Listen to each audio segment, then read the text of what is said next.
to be accessing our train for a detour. So before we even reach that central location, there's a detour where we're going to be going up the mountain. And this is the tough part of the hike because it's going to be constant up. However, as soon as we reach that top, that's where we're going to get a good view of Bury Lake. We're going to get a view of the other lakes. And then from there, it's only going to be down because we're going to be at the highest point that we're reaching on this hike. And then it's only going to be downhill and slight moderation. Then we reach at Bury Lake where we're going to take a stop. And then from Bury Lake to the entrance of Bury Lake, which is about 40 to 45 minutes. Okay, anybody have any questions?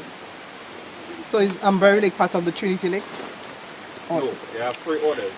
Though there's one you don't normally see as of now because of all the cover and stuff like that. But yeah, but 3 of them.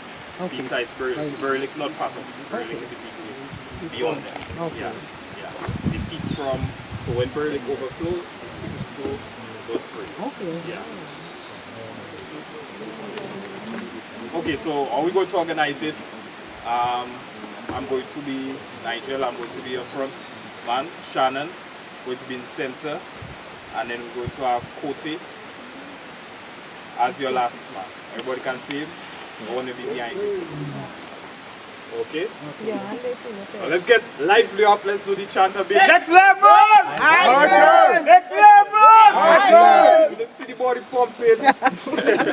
You know, get everybody in gear. So, you know, how we normally do it is our last man will stand at the front, and as we are passing on, we call the numbers, so we give a head count to know exactly how many people are on the trail. Hopefully we had our detour or arrows still. If it's not there, we'll still do a gathering so that, you know, at least most people can come so we know where we end up going, okay? So everybody ready? Yes.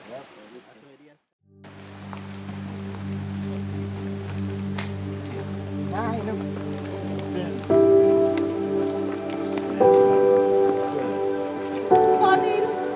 15.